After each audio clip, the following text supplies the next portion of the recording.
Hello and welcome. My name is Eric McCall. I am founder and CEO of Project One Voice and the host of Project One Voice Live.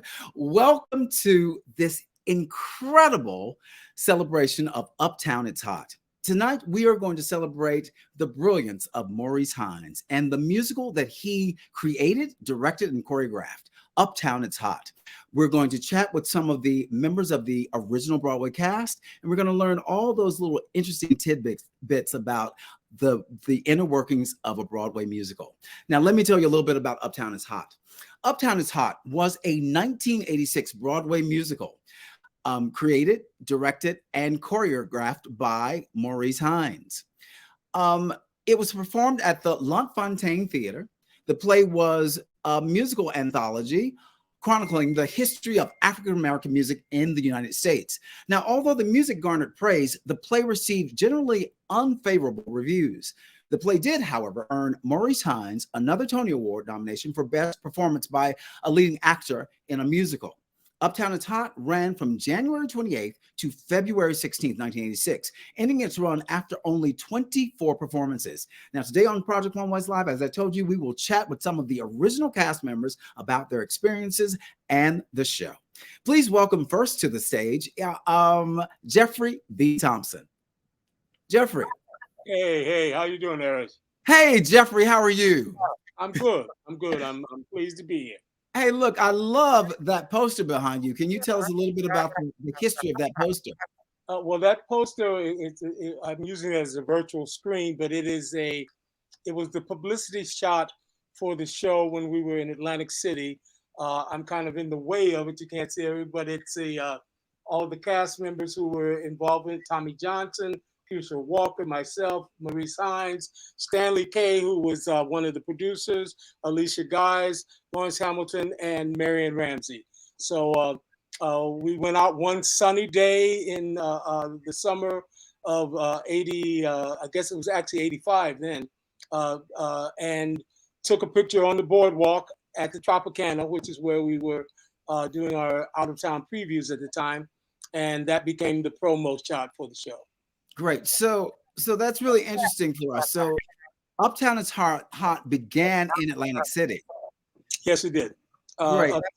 Well, it actually, Maurice, Uptown Is Hot is the baby of Mr. Maurice Hines, the wonderful Maurice Hines.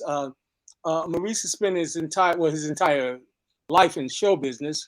Both he and his brother Gregory, since they were children, dancing and performing, and not just on Broadway, but all over the country with some of the iconic performers from Ella Fitzgerald to Sarah Vaughan. They've been in show business all their lives. And Maurice, who was an amazing dancer, had a great appreciation for dance as part of the art form of Broadway, and he felt that the dancers on Broadway didn't get nearly the kind of accolades and the kind of focus that they should. So he made it his business to put together a show that told the history of Black performance through the idea of through the lens rather of Black music and Black dance. And so the show was based on seeing reviews and seeing elements and examples of famous performers who had been from the 40s all the way through at the time, which is when we did it, was in the 80s. And we even projected into what we hoped was going to be happening in that way off future of the 90s. So that was, yeah. Jeffrey, so you and Maurice go a long way back, right? Absolutely. Yes, so we do. I think the first show you did together was Yubi. Yubi was the first show, the first Broadway show that Maurice and I did. I actually met Maurice through Gregory, because Gregory and I were at the time that Yubi came, at the time that they were getting ready to do Yubi, Gregory and I were both cast in another show called The Last Minstrel Show, which was doing its out-of-town previews in Philadelphia. Ashton Springer, the wonderful Ashton Springer, Mhm. a Black producer of renown, was producing this new show, this new review called Yubi. And at the time, uh, as actors want to do, Gregory and I were both so engaged and so involved with the idea that we're going to be coming in this other show that neither one of us were really crazy about the idea of going in and auditioning for this other new show. We wanted to come in with the show that we were doing, which at the time, Last Minstrel Show starred Della Reese. We were all young men in an ensemble with Della Reese. But in any case, Maurice was already involved in UB, and Maurice talked his brother into coming into audition, and of course my agent talked me to coming in, and so we ended up doing UB as opposed to my first Broadway show became UB as opposed to what I thought it was going to be, which is the Last Minstrel Show. So I've known Maurice since, I guess that makes it 1977 is when we started UB. Yeah. So just so that our audience is aware, Maurice Hines couldn't be with us tonight. He is in retirement and living in New Jersey. Absolutely. He retired in New Jersey. I speak to him, once or twice a week. He's happy. He is, Maurice has such a marvelous history going back again since he was a kid. So, he can afford to take a break for a minute. But again, I was with him beginning of January, and I speak for him right now when I say I know he would send love to everybody who's gathered today in his name to pay tribute to this show that so many careers of people who now are luminaries on Broadway came out of choices that Maurice made to bring people out of the background and bring them onto the Broadway stage. Great. Look, we have the great pleasure of working with Maurice on Jelly's Last Jam. We did the national show together. So I'm a huge fan of his work, his legendary career with his brother and his dad, Hines and Hines. So really, really excited to celebrate all things Maurice Hines. So I'm going to bring someone else into this conversation. Tony, can you bring in Ellen Lee? Ellen. Hello. Hey, beautiful. Hey. Hi, Ellen. How are you? I'm fine. And I'm delighted to be talking about Uptown. It's hot. I know it's going to be a hot conversation. Look, I'm Uptown and it's hot. Yeah.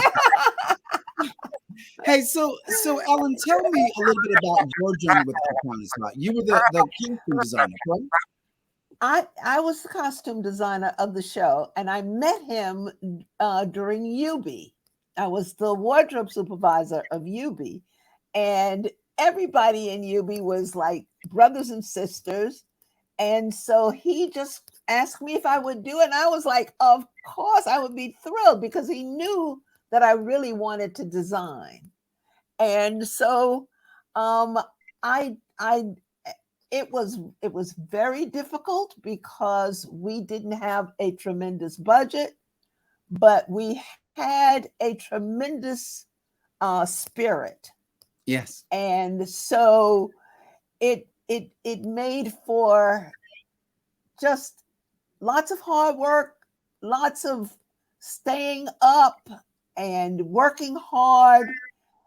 And I was exhausted when the show went up in Atlantic City, but it was such a sense of achievement, of accomplishment that I was just so thrilled. And then when we went to Broadway, it was the same thing. It was like it was rough, it was hard, but we all hung in there, and it was just one of the great memories that I have. Wow. So Ellen, this was your first time as a costume designer in a Broadway show. What was that like? It was very interesting. as I said, we didn't have a tremendous budget, but it was also enlightening, and it was a loving experience. It was one of those experiences that, you know, you get older and you have like a bouquet of great experiences, and they all make you who you are today. And I would say that that is the part of it that, when you ask me what was it like, I've forgotten exactly what you said, but I just know that those kinds of experiences are they're soul making.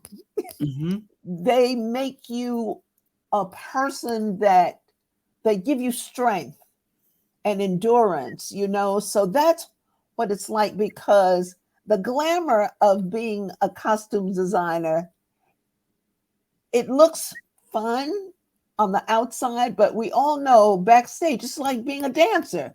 Dancers work hard, producers work hard, everybody, but it all looks gracious on the outside because we strive to make things look great. Yeah. You know, so Yeah. Eric, can I add something about Ellen, because she's not going to tell you this. Mm-hmm. She said, she's mentioned twice to you about the fact that the budgets were not the big expansive budgets that a lot of, well, let's just be honest, a lot of white shows would have when they come in. Maurice built this. Maurice took a dream, and he found a way to make this dream a reality. So that often meant, as very often happens in a lot of Black shows, is that you don't start out with the same kind of money and budgets that maybe the Nederlanders and the Schuberts have. But what you do is you find people like Ellen Lee who have creativity that fills in any gap that might have been missed by bucks. So, you know, you find a way to take burlap and make burlap look like silk.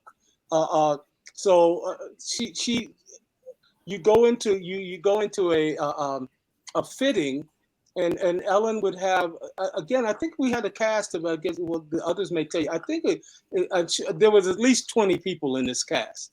So she had to clothe, and it wasn't a one outfit kind of show.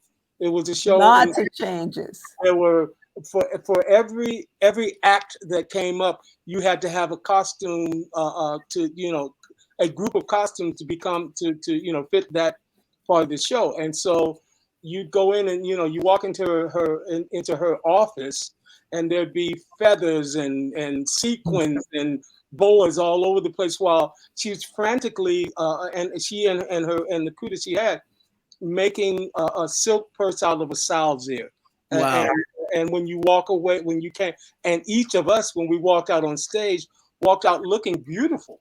But you know that there's a little bit of blood in each of those stitches that she's made to make it happen. So that I think that's probably not only peculiar to Uptown is Hot, but I think in general to so many Black productions over the years have had to, you know, start with less and still make up the difference, because when the people show up in the theater, they don't want to hear about what you didn't have.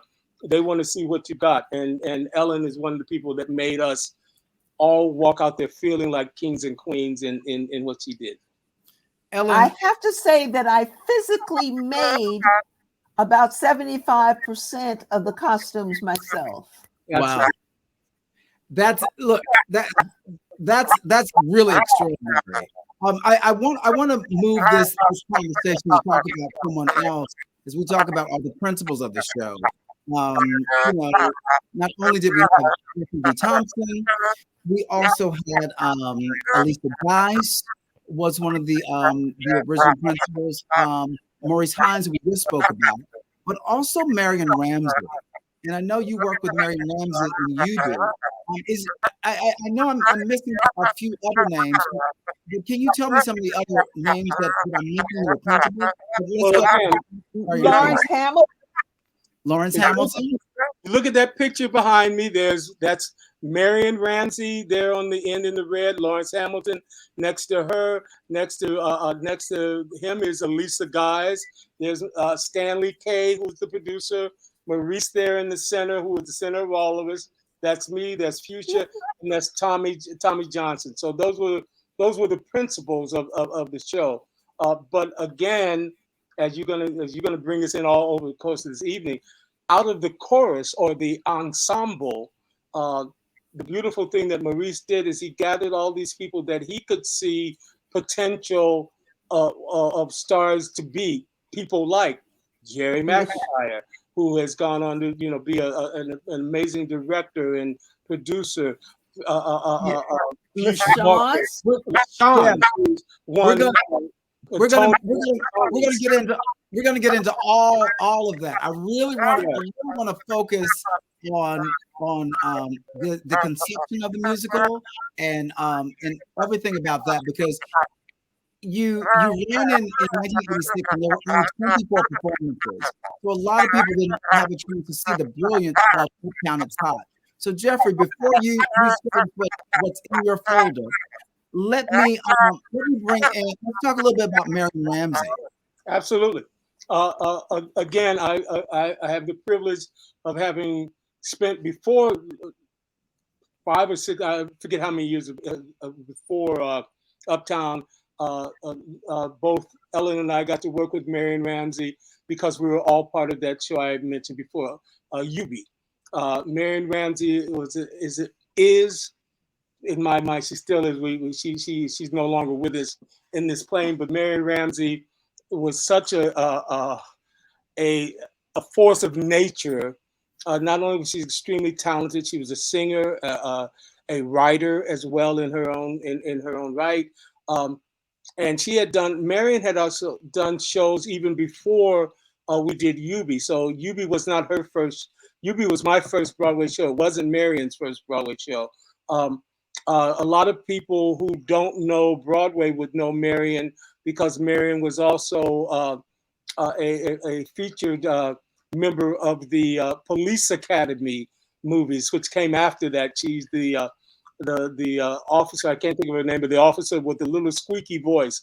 Well, let me tell you for sure, Marion had anything but a squeaky voice. She had a voice that could fill up a room, but she developed that character, and a lot of people knew her from that. She was an amazing writer, a wonder, and just a dear friend. The other thing about so many of the people that came from UB that eventually, even those that came on with us later, is that we were friends for the full 40 years of our life since then.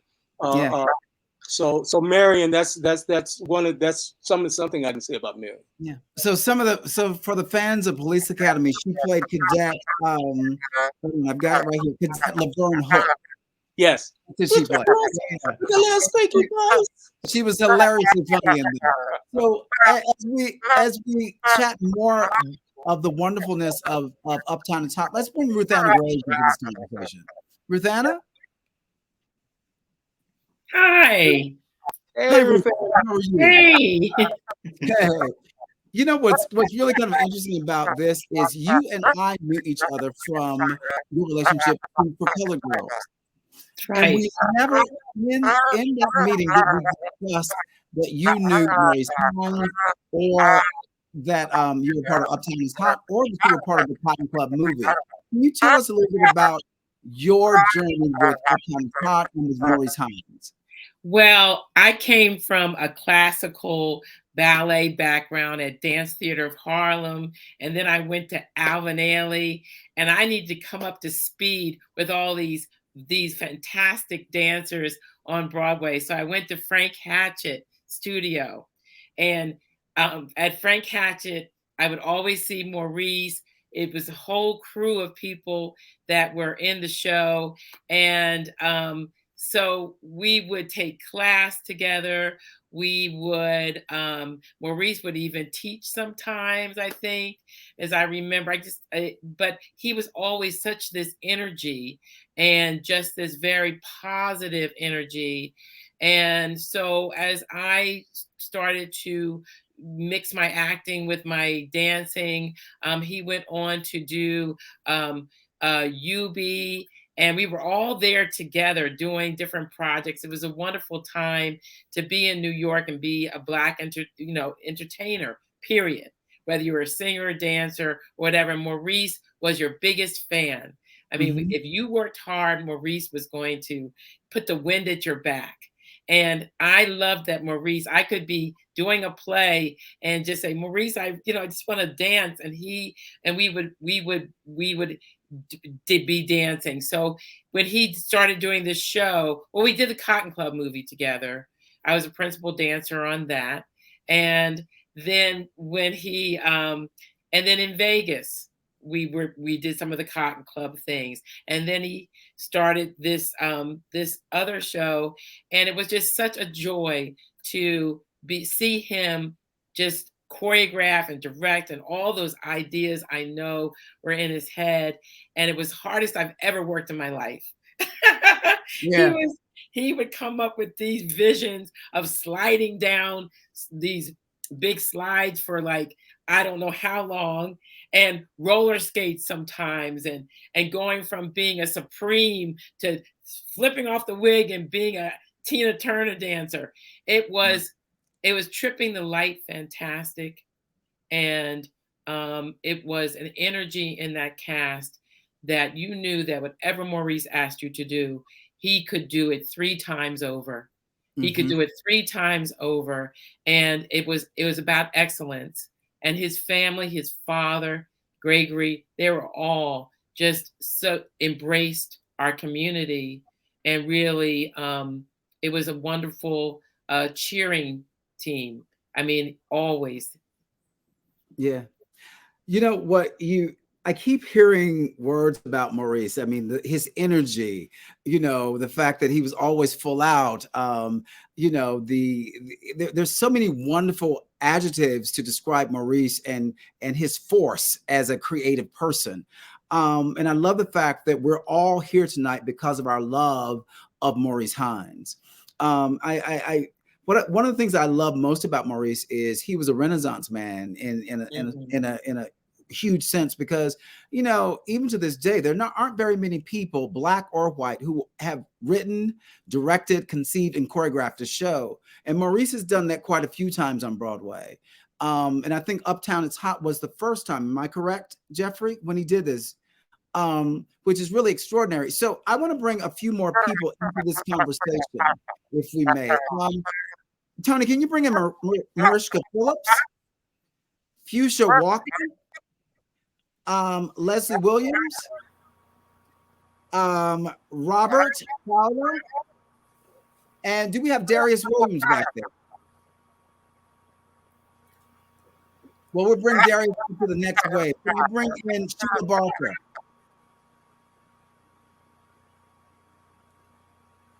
Hey, everyone, how are you? Hey, so first of all, welcome.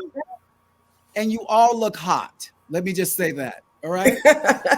So can you do me a favor? Can you just remember to unmute before you talk? Okay. All right, great. Let's start with Mariska. Wait a minute. Hey, Mariska, how are you? Hi, I'm good. Thank you for having me. There's so many boxes. So Mariska, can you tell us a little bit about your Uptown It's Hot journey? Well, when I was in high school, like my escape was at the time Heinz Hatchet. That's when I started going there, right? And I was taking 4 classes a day. And then I got on the scholarship in the dance company. And of course, I'd love to try and get next to Maurice to go across the floor with him. But everybody was always like, because I was like one of the youngest people in there. So, I was just trying to get, next to greatness, right? That was my thing. Maybe I can get some of that gold dust on me. Yes. That was my mission, for real. And so then when Uptown It's Hot came along, at that point, I was either Sandra's daughter or Lacey's sister. Wait a minute. Mariska, tell us, as you're talking about Sandra, who is Sandra? Oh, my mom, Sandra Reese Phillips, she's also she's a Broadway diva, her first Broadway show was Raisin with Virginia Capers and Debbie Allen, you know, and then she did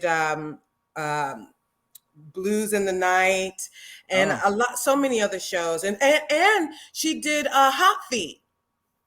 Yes. She was actually in Hot Feet. And so at that time, and then my brother, he was like a Fosse dancer. He was just Fosse, right? Yep. So if I opened my mouth to sing, it was like, here comes Sandra's daughter. If I lifted a leg to do a bop, there's Lacey's sister. So I was like, okay, when do I get an identity? Yes. Yeah. Look. And, you know, I thought, maybe auditioning, you know, he's like, come on, let's sing. You Sandra Reese Phillips, I know you could do this show. I know you could do this show, and you can bop too, you know. So he encouraged me. I auditioned, and he hired me. And I thought, man, this is an opportunity to become Mariska, right? And it was just a great learning experience. I was really a sponge and really young. And eventually he made me Marion's second understudy.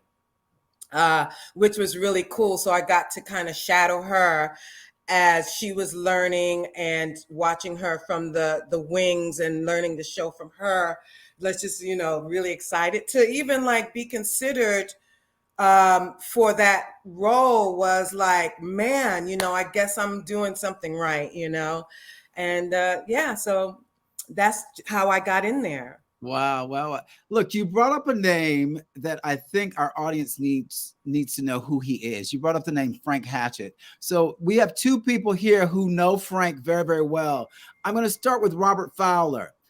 Can you unmute and talk? Let's talk about your Uptown and Hot experience, but also a little bit about the incredible Frank Hatchett. Well, Frank Hatchett is my Uptown experience because of Frank. I got to see and meet Maurice. Wow. Maurice got to see me. I mean, for those who don't know, I'm an electrical engineer. So when I went to Frank, I started there at night classes, 6 o'clock, the 6 o'clock beginner class. And then I worked up to it. And then Frank was the one who really encouraged me.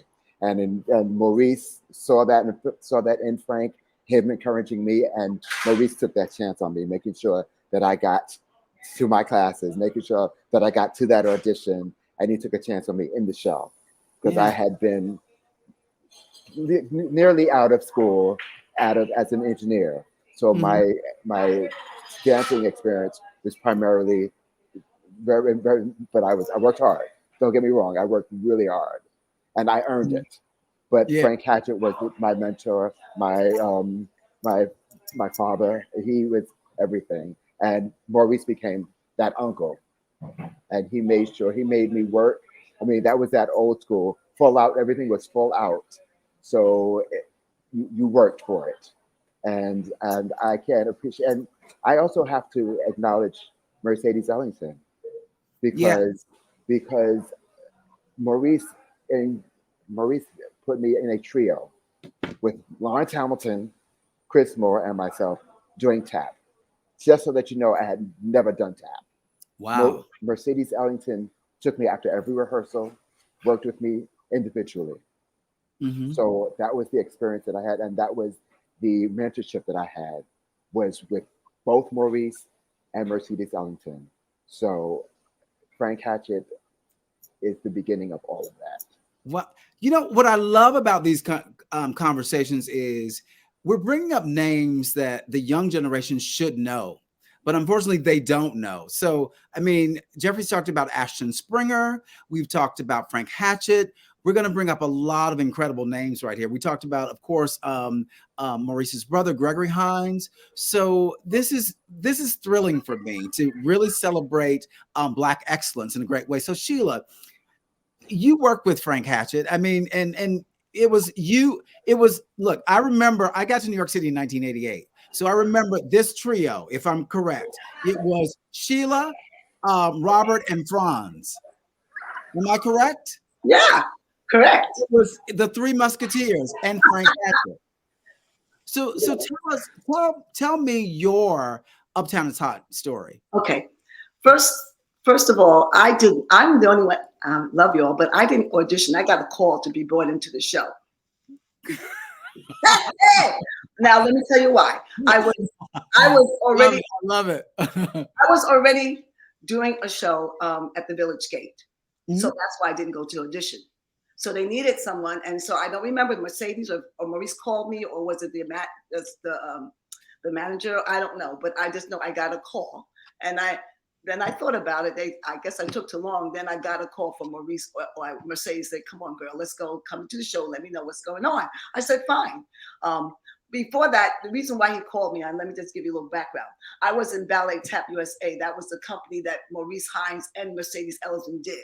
And the reason we talked about Philly was because Philly was very nice to us. They gave us so many accolades, and they loved Maurice. So his connection to Philly is because of the love that they gave him when the company, because we just started Ballet Tap USA, and we went to that city and we did a show. So that's that relationship. Now, the relationship between me and Maurice and everything and Mercedes is because of Frank Hatchett. Wow. I'm the older sister from Robert, so let me tell you, I'm Frank Hatchett's assistant, Poo-Poo. You know, that's what he called me. I'm the one, and I was one of the main ones that were there, and and others came in. Now, see, Maurice and Gregory were being the connection to Frank was Frank was their babysitter. So Frank really?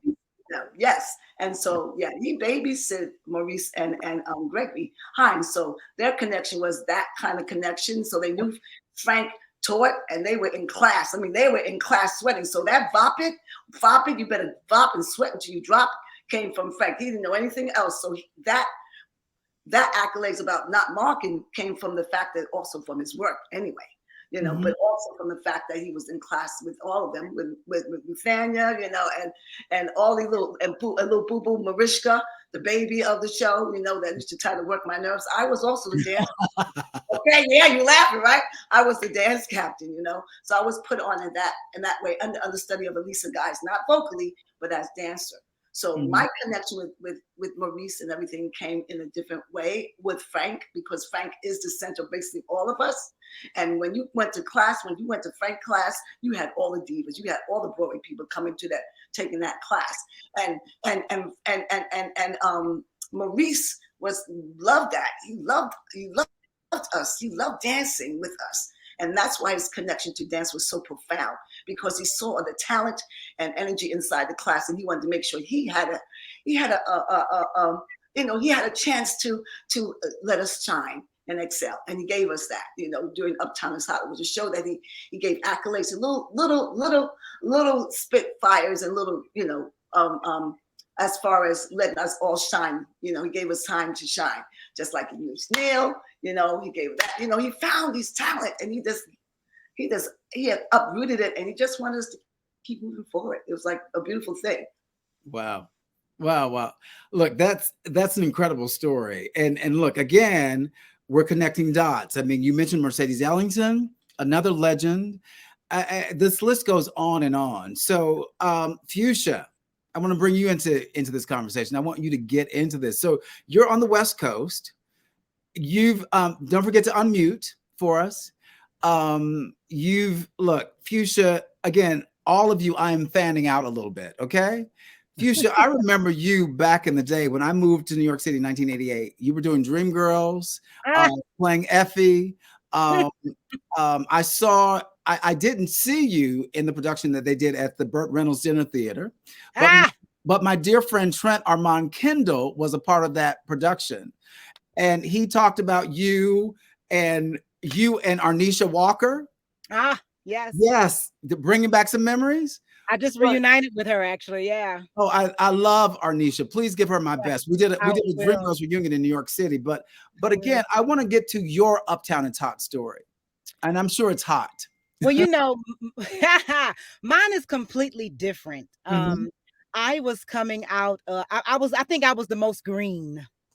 I did not realize I was coming out of high school and college. I actually left college during my second year because I realized that opera was not for me. I mean, they thought I did well enough to give me a scholarship, but I had to keep still, and I couldn't imagine doing that for the rest of my life.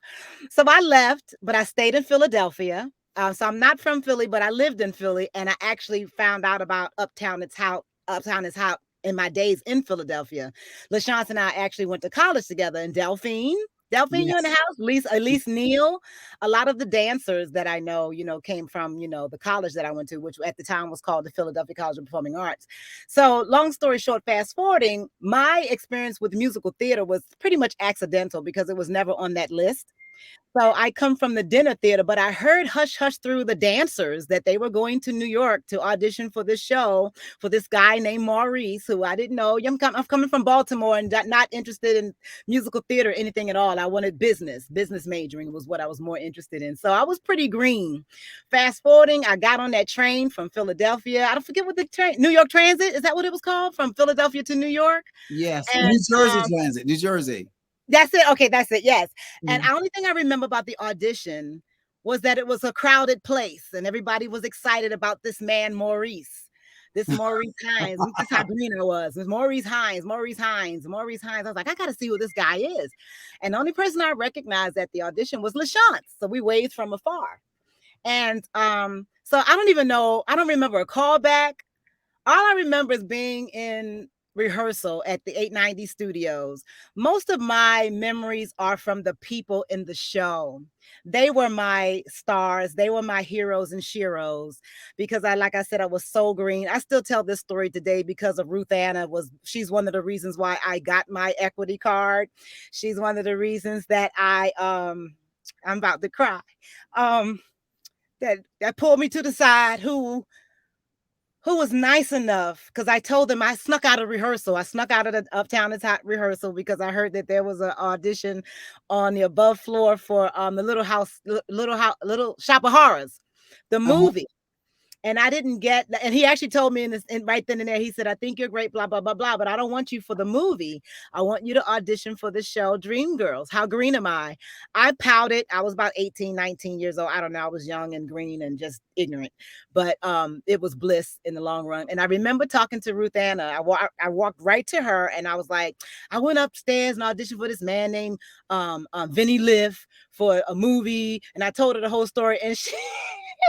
Her words exactly. She was like, you dummy, you better go back up there and you better audition. She told me what Dreamgirls was. She told me what a equity card was. And I didn't argue. It was just a spiritual moment. Looking back, I'm everywhere I'm supposed to be.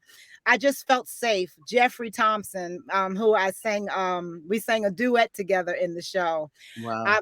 I came in as a singer, but my heart was in the dance. I always wanted to be a dancer, but was told I was too fat to dance at 8 years old. So my story with Maurice with that, I was such a brat. Every moment I was behind him. Show me a tap step, not knowing who he was and just how comfortable he made me feel. It didn't matter who he was. They were my heroes and my sheroes, and they were my family because I felt safe enough to express my love for dance. And I gnawed at him like, please show me. I remember his mother being there and he was like, Mama, do you believe this, girl? And he said, okay, come on, girl, step. Let's do this. I don't know the name of this step, but I still do it today. It's the step that goes, y'all know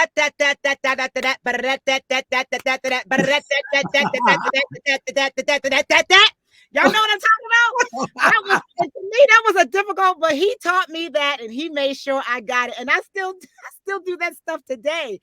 That one little moment, I remember that because he just stopped what he was. We went in rehearsal. He stopped what he was doing and he said, come on, Miss Thing, girl, let me teach something. You can leave me alone. Wow. He said it all with love. And he just took his time and he taught me that step. And from there on, periodically we would keep in touch and he would let me know when he was in town and I would go see a show. And I think the last show I saw him in was at the Jeffrey, what was the name? So this is why I need my people. He was in New York in 2018. Yeah. We just lost Jeffrey, but say that again for me. It was he performed at what's the place? Was very known on 72nd Street in like Columbus. The Triad. That's it. Yeah, with Yeah, exactly. Yeah. With Lee Lee helps Summers. with Lee that. With Summers. Lee Yes. Summers, yeah. Another And legend. Another legend. yes, exactly. Oh my God. See, so like I'm listening to everybody right now, like Mariska, her and her family, after, the families that I had after that, they, her and her mom and her brother, I love them, throughout our years, not every day, but whenever, we pick up where we leave off. Sheila Barker, just so sweet, just everybody. Ellen, it just was a safe place, and not knowing, like I said, who had what background, what credits, because at that time for me being green, it didn't matter. I didn't care. It was just people and their hearts. So that's my biggest thing from Uptown It's Hot, and Maurice, his mom, Fred Owens, just like later on in life, realizing, you meet these people along the way, and then you're realizing, wow, I worked with that person. Wow, that's cool. Wow, that person. And they were so just humble. That's the word I'm looking for with this cast and the people. Humbled cast that just loved what they were doing. And I didn't know how to roller skate. He knew I didn't know how to roller skate. And he was like, do it anyway, get up there and, practice, do the best you can. Hold on, don't fall,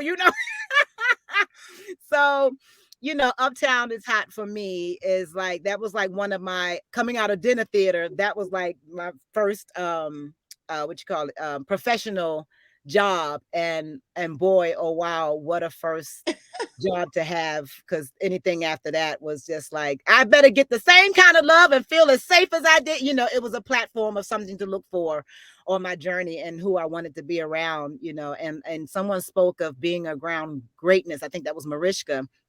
My greatness is the greatness of that person's heart. And Maurice Hines, I think a person that can come with a cast of such has to have that him or herself.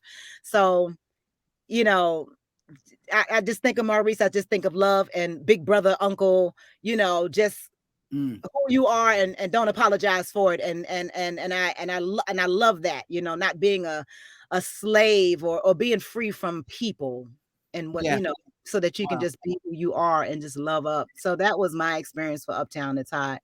And like I said, like even today, I'm still learning. I want that poster. I want that poster. I know he's not here, but and the first woman that I really saw tap was Delphine in college. And I think I was just in awe. I was just like, wow. And fast. Maurice was not, his show was just, you think about it, you guys. You ever think about how fast y'all were tapping? Yes. Yes. Yes. I just watched the documentary, and that was the story that people told when Maurice went into Sophisticated Ladies, that all the tempos got faster, and the entire company had to dance like 5 times as fast as they did with Gregory, because he's like going, bring it up, bring it up, bring it up. So, Tony, you just brought in Delphine. Can you also bring in Leslie, and can you also bring in Darius for me? Delphine, as we're waiting on them to come on board, can you tell us that great story that you told me about how you, LaChance, and I guess it was Fuchsia, who it was. Well, just tell us a story. Tell us a story. We all went up and auditioned together. See, myself. Can you tell us all the names? Tell us all the names. Is it Elise? Elise, I think it was Elise Neal and another girl, Veronica. We all were in college together the same time, and we took the New Jersey, SEPTA local, New Jersey Transit to Trenton to New York, and we went there and we auditioned. Oh, I'm saying it backwards. Veronica drove. Veronica, she drove. We were all in the car with her. Yes. And we all went up there and we got the call back. Everybody but Veronica. That was the worst drive back to Philadelphia. But anyway, it really was. Oh, it really was. She had an attitude. We didn't do anything. But anyway, so then the 3 of us, we all got back together for the callback, and we all got it. So now when we got through with the dance part and we had to dance, and Franco was his musical director, nobody had a song, because we were still all just straight up dancers back then, just straight up dancers. So Frank said, can you sing Happy Birthday? So we all sang Happy Birthday, and we got it.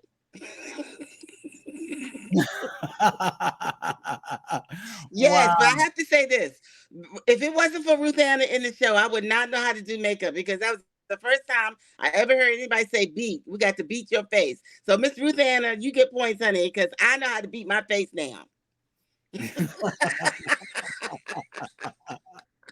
Ruth Anna's the queen. When it comes to the makeup, she's the queen. Yeah.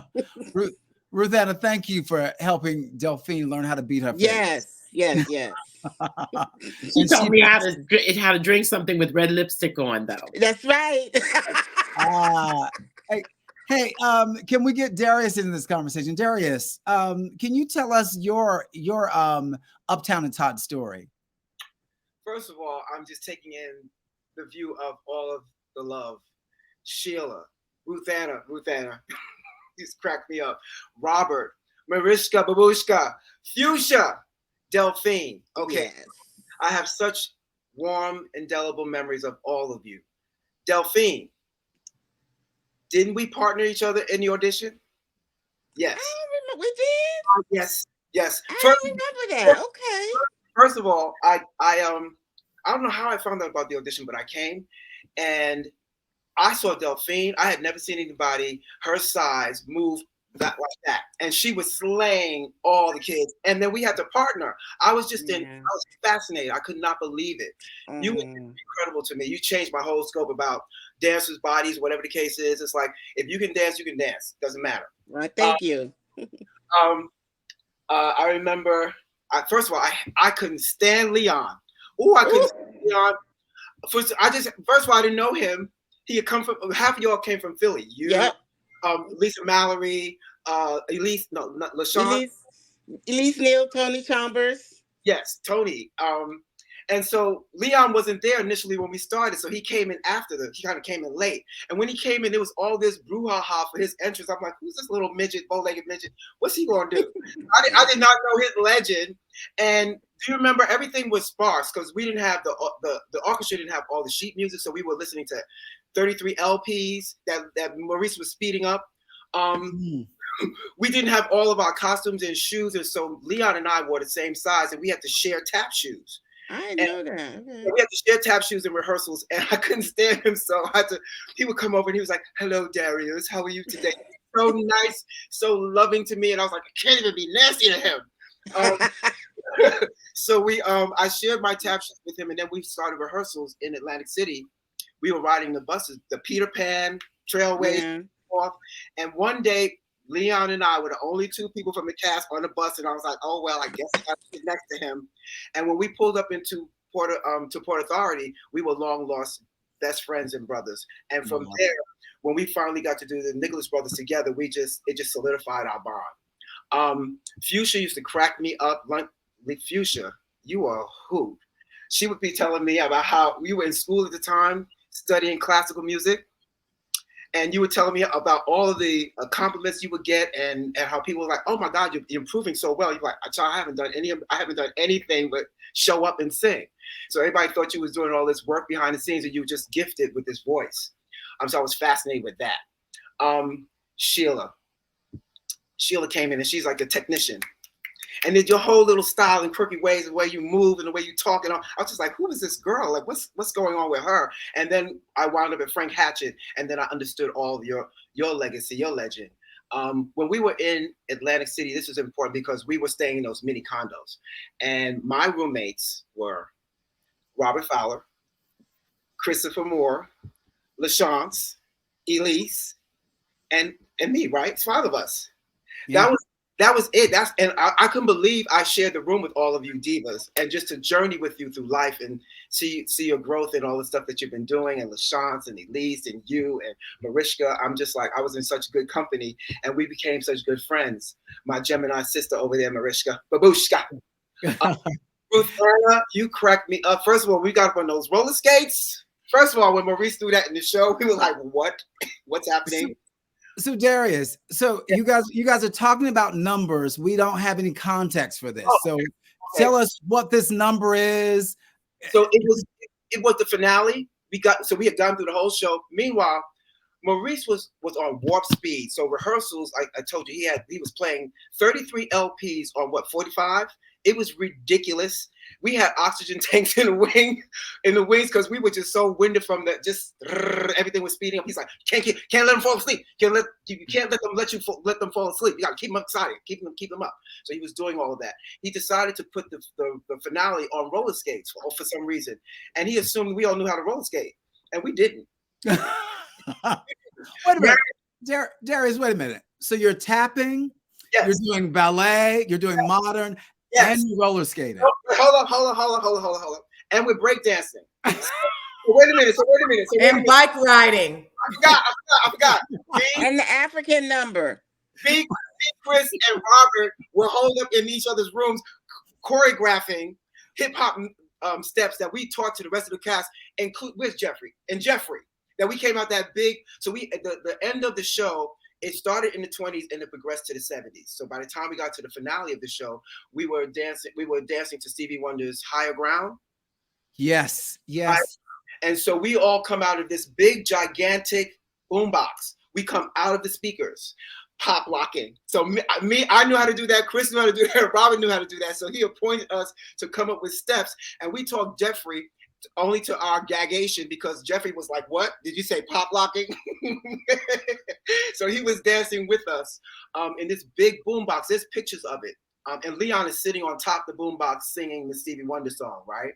So after that, we were on roller skates. So we get on roller skates, and Ruth-Anna used to for dear life.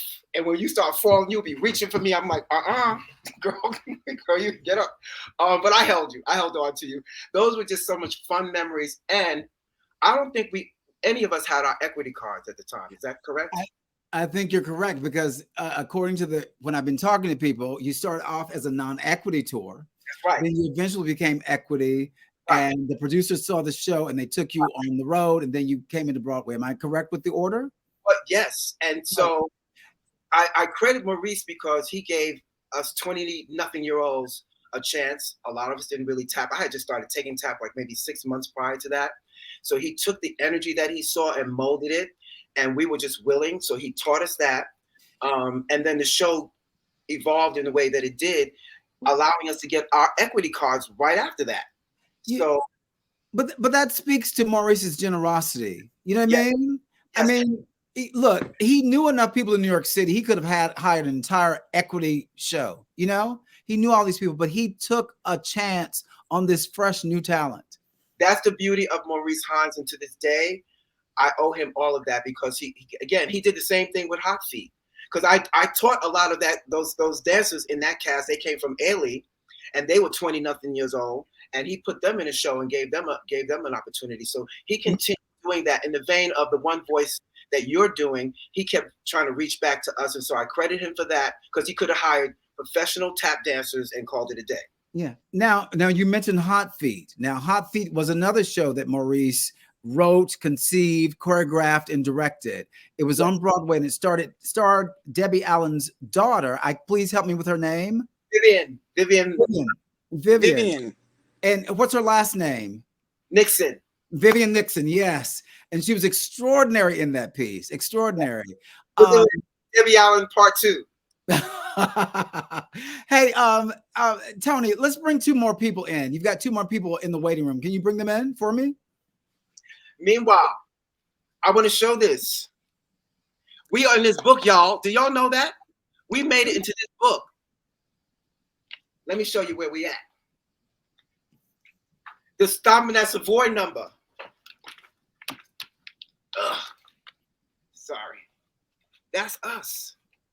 Is that Sheila with Lawrence? That's me over there in the gold suit. Christopher, Michael Franks back there, and then I think in here is Lise Neal and LaChance and Ruth-Anna Graves and somebody. But we made it. Our little 24 performances. We made it into this Broadway. What number was that? Stomp the Jitterbug number when you and Jeffrey were twirling. You heard me? Wow. Yes, I heard you. Delphine and Jeffrey were a hot couple in the boy number. Darius was not ready. Hey, Darius, do you mind if I'm going to get both get Lisa in, Did I lose someone? Did I lose the other Lisa?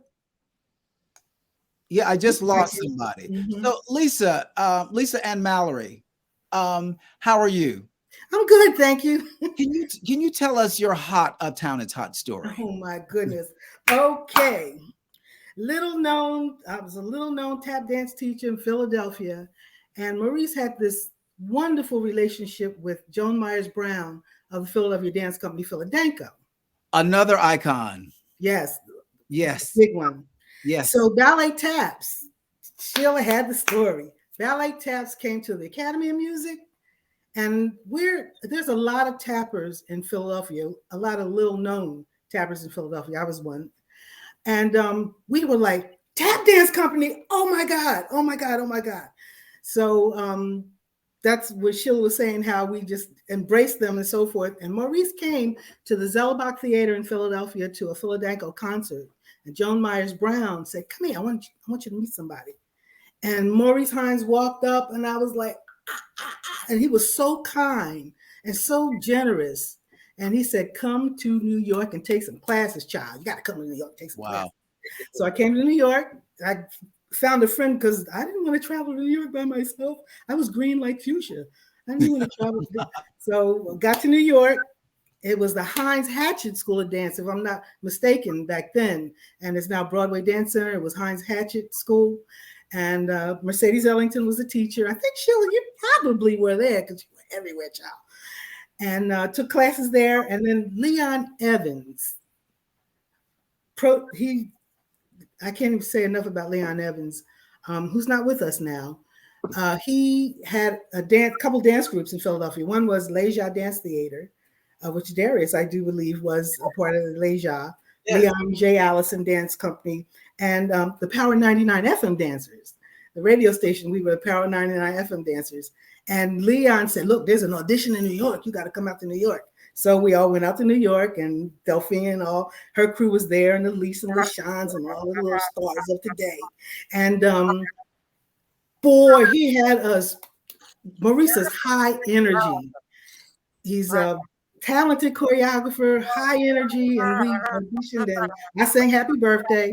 Somebody's not on mute. I was one of the happy birthday people. I had a happy birthday. Frank Owens, thank God for Frank Owens. And he jazzed up Happy Birthday, and I got the job. With Maurice's talent, and he would do full out. Remember, full out, and we would do everything full out. And even when he said market, we were still doing full out because he demanded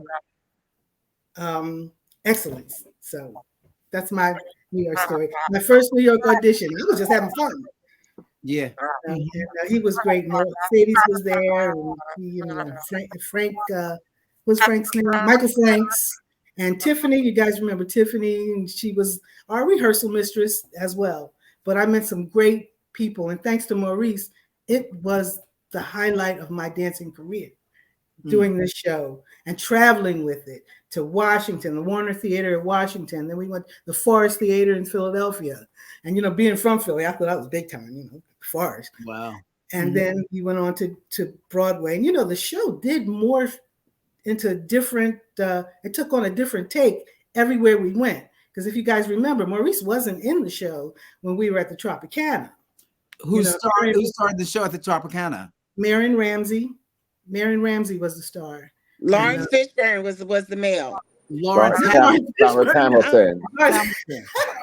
Hamilton was the lead. And so, that's news to Lawrence Fishburne.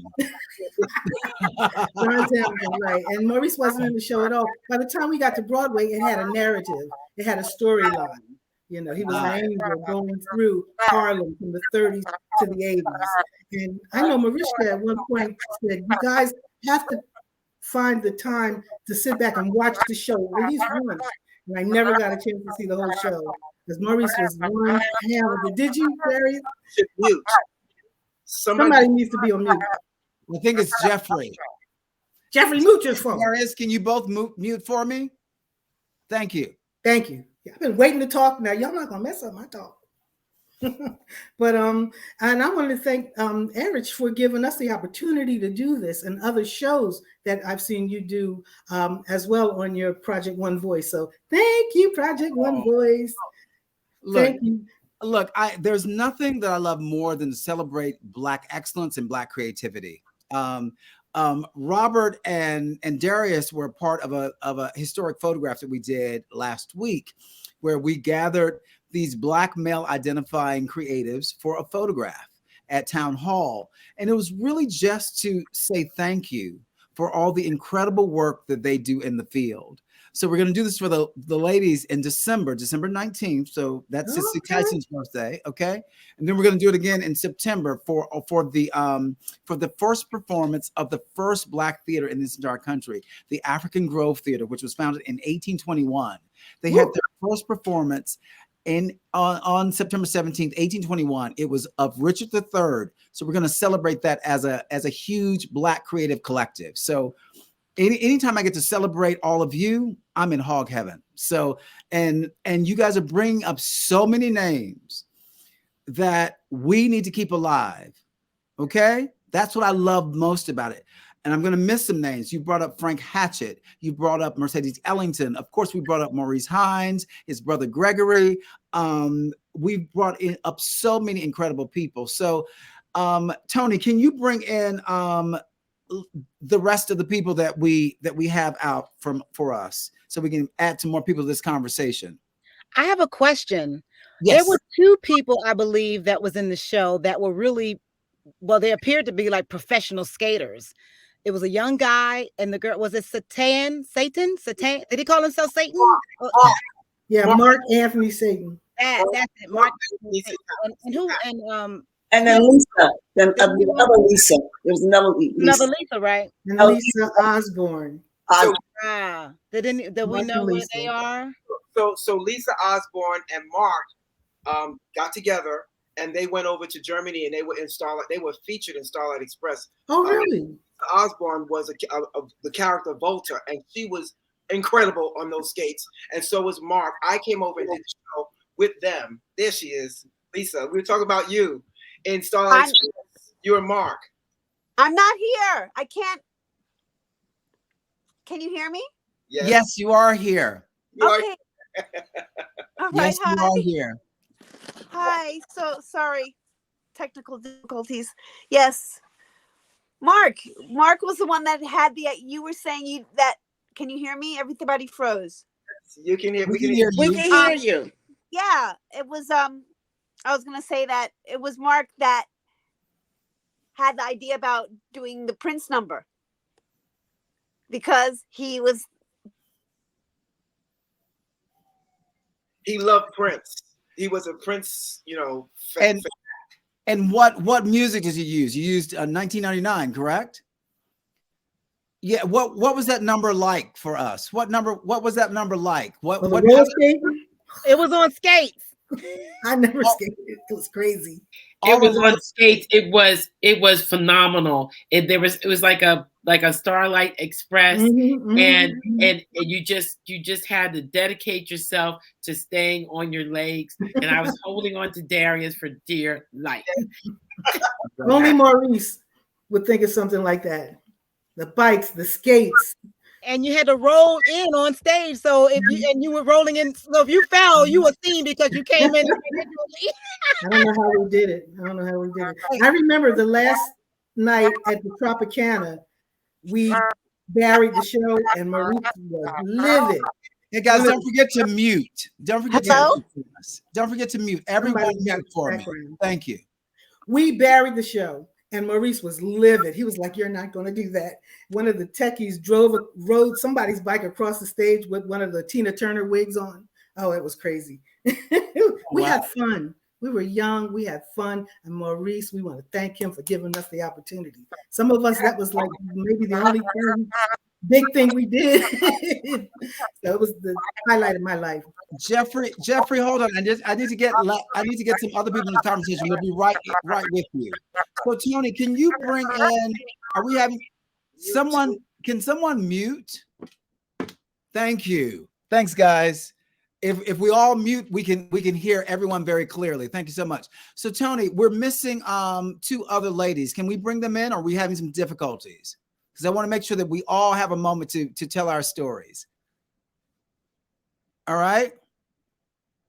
Okay, so I guess they're not with us. So we just got to be, I just want to make sure that we get everyone in. So I know we're all excited, but I want to make sure we get everyone in. So what I want to do right now is go through the entire cast list of what I have. And let's just make sure that we have basically do a shout out to everyone that was a part of this cast, okay?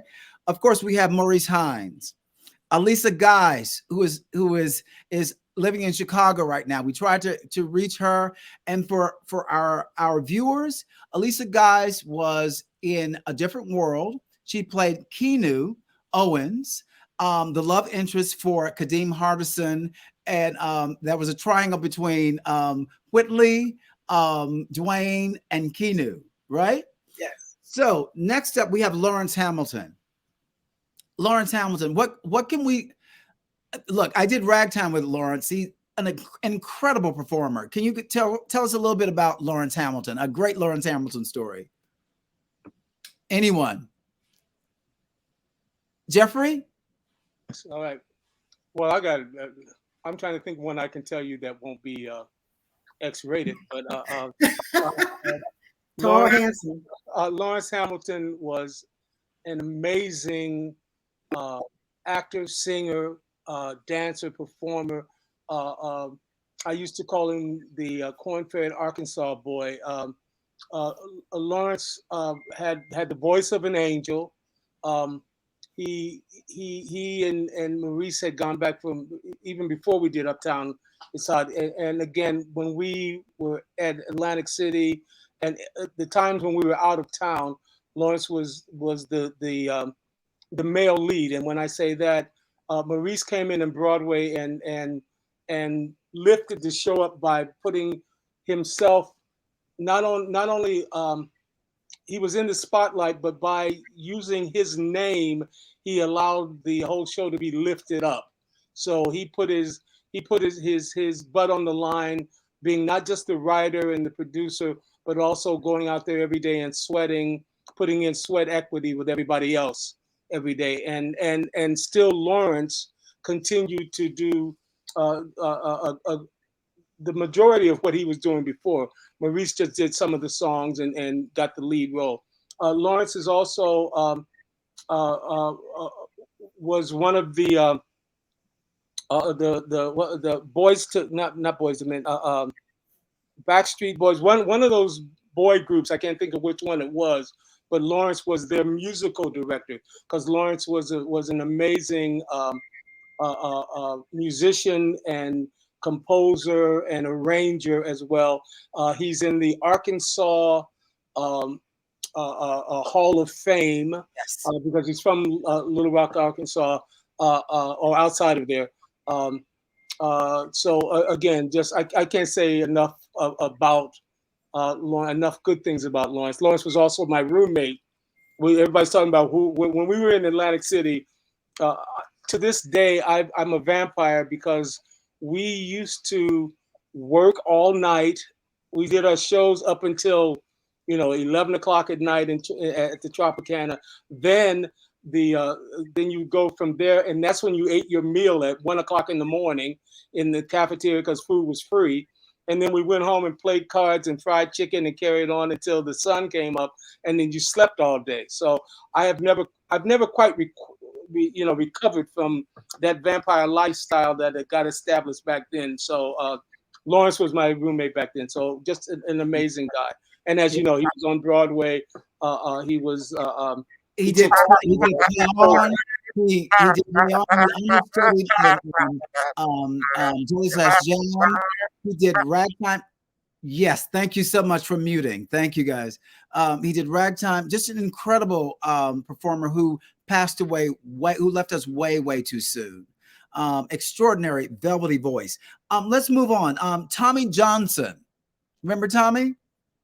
Anything about Tommy? Can I just add one thing for Lawrence? Yes. when I did Body and Soul, and Linda Twine was our musical director, but he also assisted her there. He helped her with the vocal arrangements, with all the cast, and just his talents. He's also a trained dancer, and we found out that out later on. He shared that with us, but just an incredible talent. Yeah, phenomenal. We talked about Marion Ramsey. I'm just going down this list through playbill. Jeffrey Thompson, Sheila D. Barker, Toni Marie Chalmers. Toni was from Washington, and she also went to school. I do believe. Did she go to school with you, Fuchsia? Yeah, she was with. We were students together at University of the Arts. Mm-hmm. Yeah, and she was a tapper. She was an all well-rounded dancer as well. Yeah, we loved her too. Yeah. Leon Evans. Oh, there he is. My brother. Talented, super talented. Can you tell us something about Leon? Leon was a child prodigy. His father was booking him in nightclubs when he was like 7, 8 years old. He did Bring Back Birdie with Maurice on Broadway when he was 11, and Cheetah Rivera. That was his connection with Maurice. Maurice grew such an admiration for him and was hiring him for a lot of different things, which is why when he came into rehearsal, it was all this fanfare because they had that history.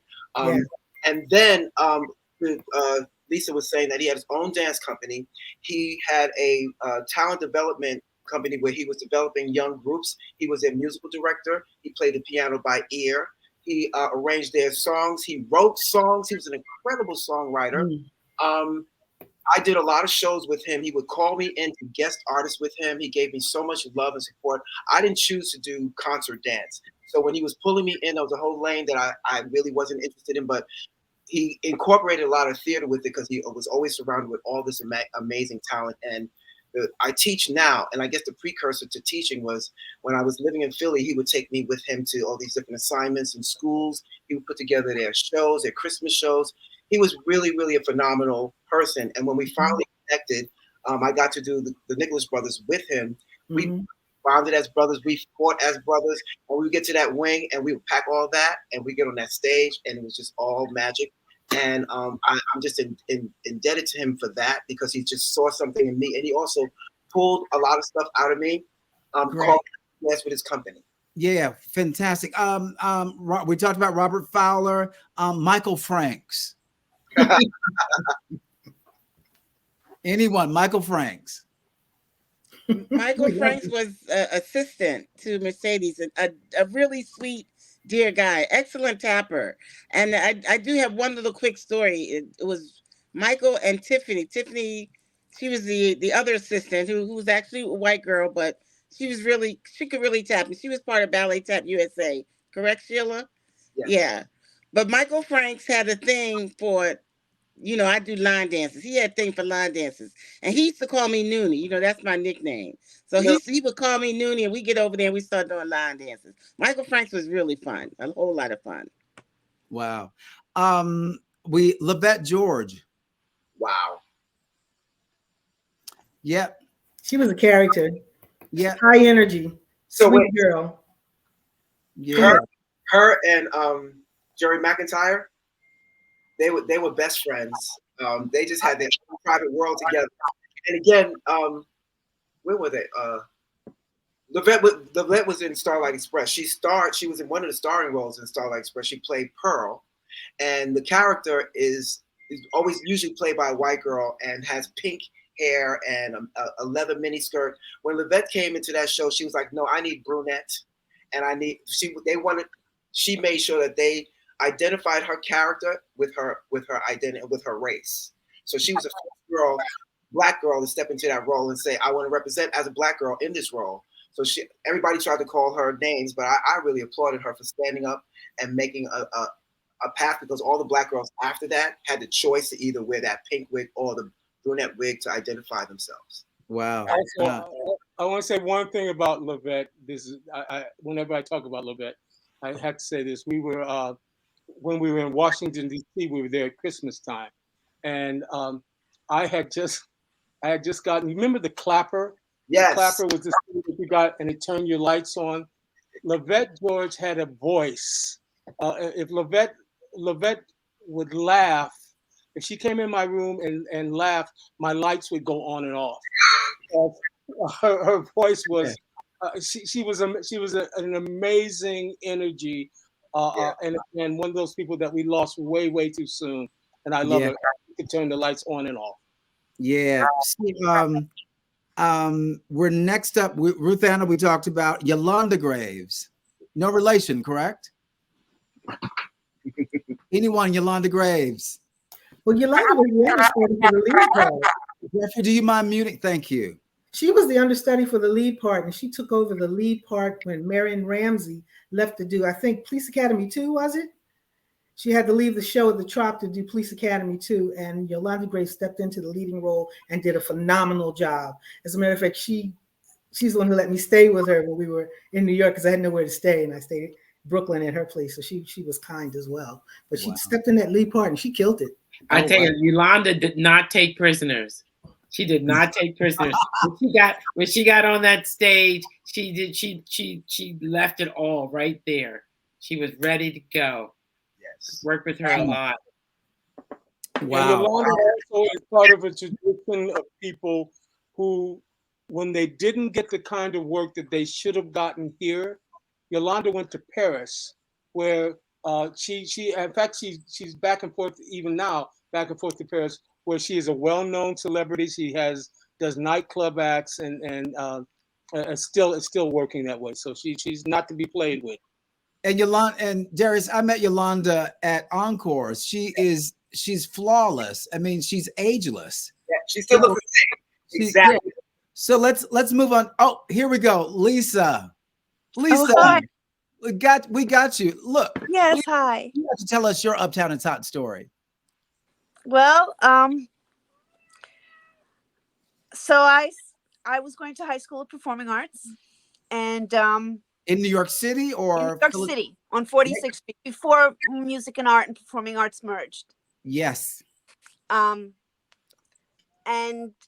so, just so you know, in my household there was always dance and music, and I had family that were famous, but they were my family. So having Maurice as my cousin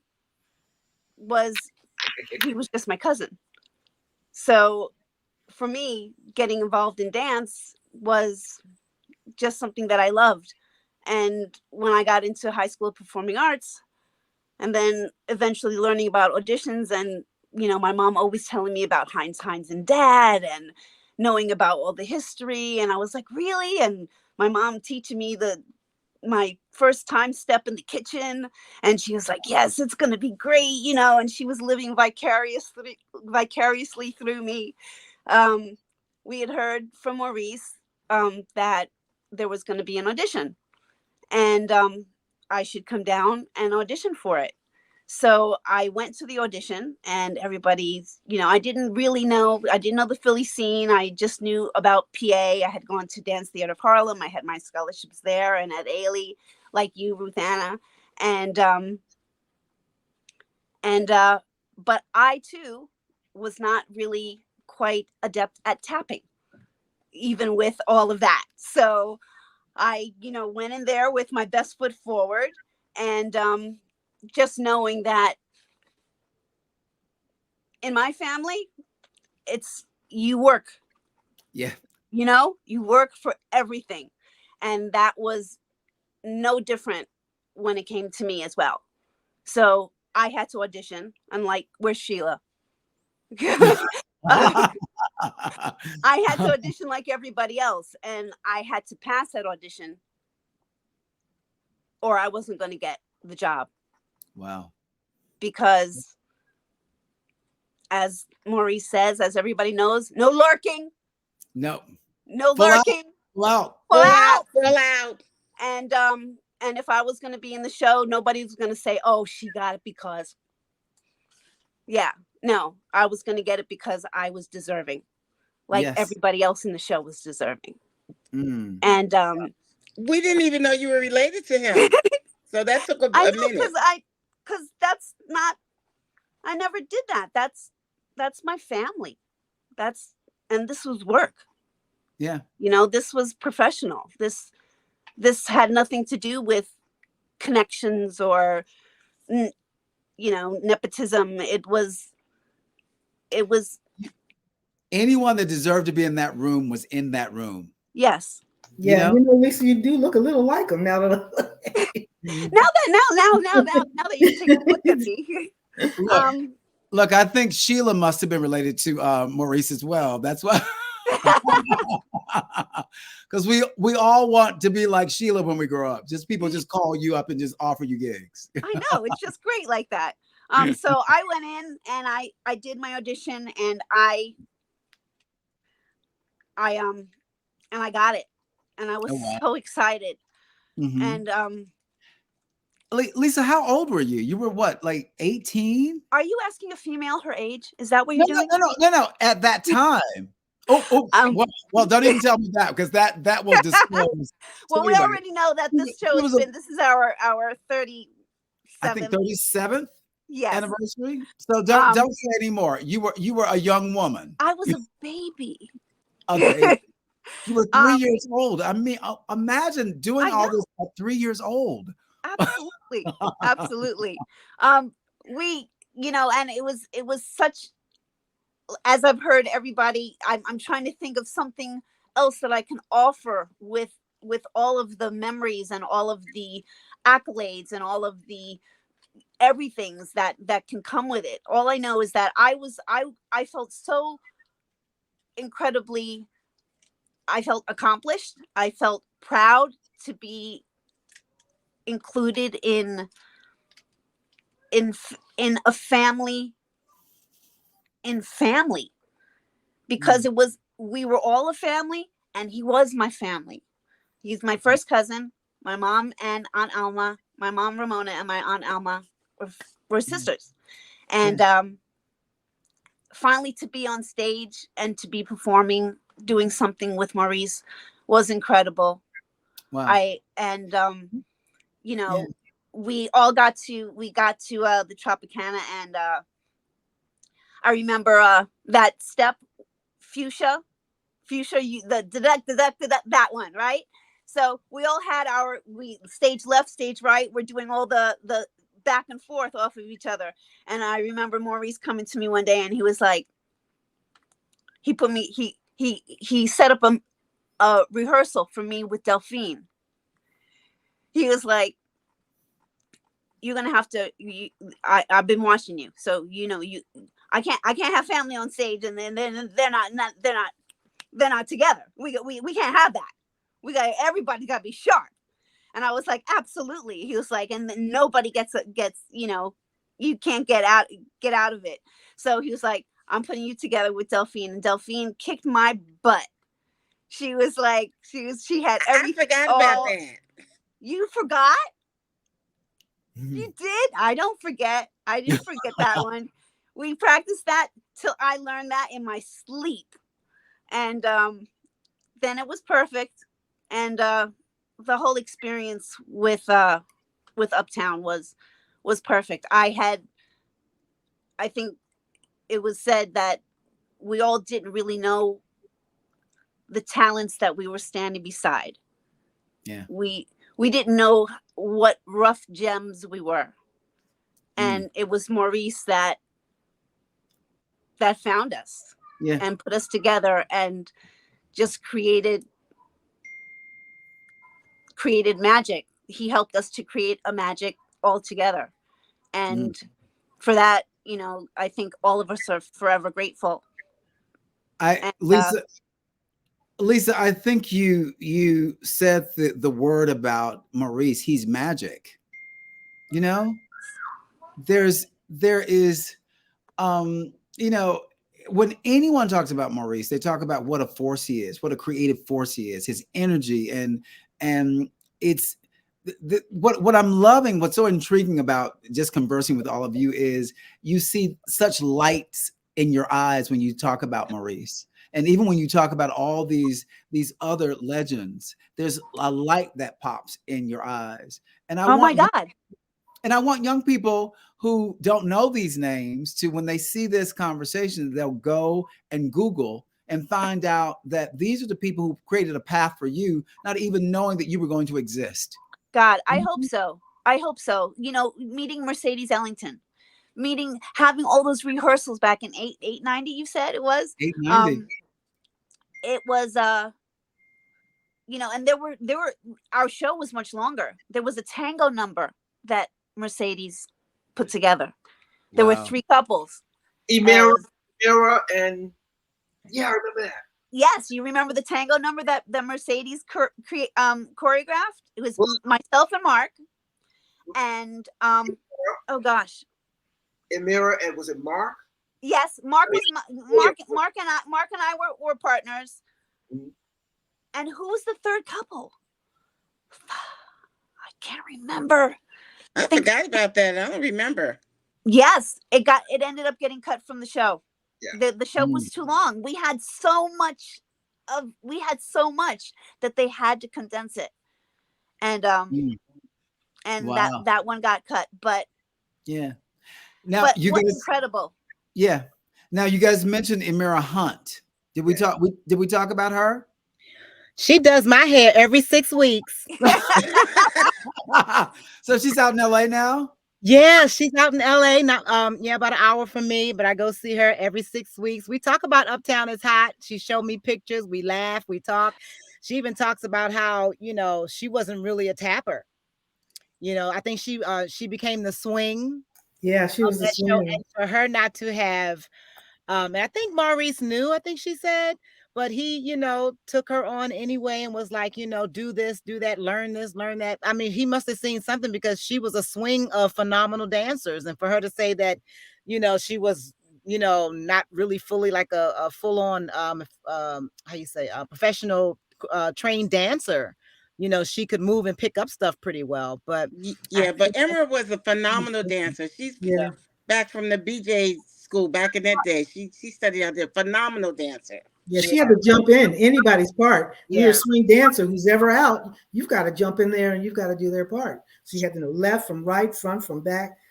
I don't think I could have done that. Yeah, when she told me she wasn't like a strong tapper, I was like, and you covered I was like, all those dancers. First one that came to my head was Delphine. I was like, and you covered Delphine? You know, you know. I would go over anything with her, with anybody. I did that all the time. Let me get Leslie into this conversation. We've been trying to get her on for the last 45 minutes. Leslie, can we hear you? We lost her again. So let's continue to go through this list of people that were in the show. Lisa Ann Mallory.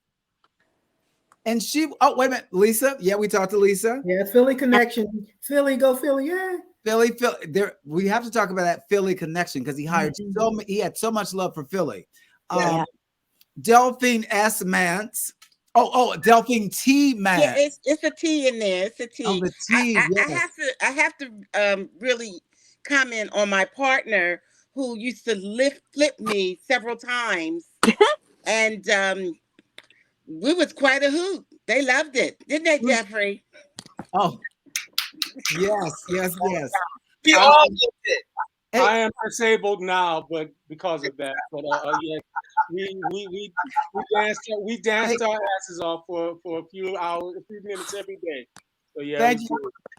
Hey guys, I'm just trying to get through this whole cast list. So I'm just trying to get through it all so that we can shout out everybody that was in this cast. Okay. Yeah, it was 30 people. Yeah, so work with me because we're already at an hour and a half, and I'm just trying to not, you know, I want people to be able to watch this and enjoy it and not fall asleep by the time they get into the hour and a half point. So Jerry McIntyre, who is not with us. Jerry McIntyre. Anyone want to talk about Jerry McIntyre? He and I used to argue all the time because he was so big and beautiful. He would stand right in front of me when we were on the stage, and I would be like, "Jerry, move over," and he'd like just turn around and tell me to shut up. He was phenomenal. I loved him. He was my partner, and he could and in that number he would flip. He never dropped me, and he flipped you. And he was and I'm big boned. I'm a big bone woman, and he was really really good. I appreciate it. Beautiful dancer. Oh my God. Jerry was full of energy, just like Lavette George. That's why they were a couple, the team. He had so much energy, the both of them. I had to give them the notes. Can you calm down? I never had to give anyone a note about calming down. Listen, Jerry, woo, y'all. But that was 200% all the time. And one, He's in Vegas now. huh? No, he's in New York. He's in New York. He's in New York. He's in tech or something now, which is the reason why he couldn't make it. So Okay. we're Elise Neal. Elise went to the college with us. She was always your full out dancer, Phenomenal and also her dancer. background was gymnastics and cheerleading. Okay. But as we know, Elise is doing very well right now. We used to call her Release because she danced so well. Yeah, she's a strong really, dancer. Elise has done movies. She was on the Huleys for a minute. Mhm. She did Scream 2, I think. She's had an extraordinary career. She was a choreographer for a minute. She did a lot of music videos. She's had an extraordinary career. And again, it speaks to Maurice being able to see such incredible talent at such a young age. So we talked about Lisa, Mariska, LaShawne's. I actually just heard from her. She's running late. She may not be able to make it. I'm asking her to maybe she make a try because I told her how late we were in starting. So no, she may be able to join in. I'm still not sure yet. Fantastic. This was her first show, right? She's done This so was much. all our first show. Yeah. Yes, it was. Can I say something about Elise and LaShawne's because they were my roommates, those two diva dolls. Okay, so she was that businesswoman. She was focused on her career. She came into the room and she was always had her notes. She was always on point and professional. LaShawne's and I hung out. LaShawne's, Mallory, Robert, we went to Philly and danced with Leon outside on the concrete. That Power 99, whatever that was outside the radio show we did. City Hall. Y'all was right out there at City Hall in front of the love sign. We have videos. That's all on video. LaShawne's used to tell me that she would tell me her aspirations about singing, and that she was studying all the greats, Lena Horne and Ella Fitzgerald, and she was doing all that. And we would talk about music, and that she had a whole collection of music and all these different artists that she was studying. And I remember when we had the gospel number. She had a moment where she would come out of the choir and have like a couple of bars to sing. And every night she came out that choir, I don't care what was going on, it was her moment, even though it was 8 counts. And then one night she came out and that wig just went off. And remember that? It was hanging on the back of her head, and she just continued performing. And she's so beautiful to see that elevation of the two of them. Now she was up for a Tony in The Color Purple, right? She won. And she won the Tony. I'm sorry. Yeah, her first nomination was for Once in This Island. But she won for The Color Purple. Yeah. Yes. Awesome. I'm just trying to get. We just finished. We're almost finished through the cast. I need to go through the production team, all of that. So, and I wanted to be done by 9:45. We're at 9:34. So, I just want to make sure I shout out everybody that's associated with this show. So, thank you guys. So Cheryl Ann Scott. Cheryl was with ensemble. She was one of the dancers. She's a brilliant dancer. She's my roommate for a while in New York, and we danced together at Ailey. And she was very good. Fantastic. Leslie Williams Jenkins. Leslie. Yes. Is she there? She was in the thing. Wasn't she? We're trying to. While I'm talking to you guys, I am like texting like crazy, trying to get everybody in. So I'm multitasking in a huge way. So we're still trying to get her into this conversation. So William Wesley. William. Handsome.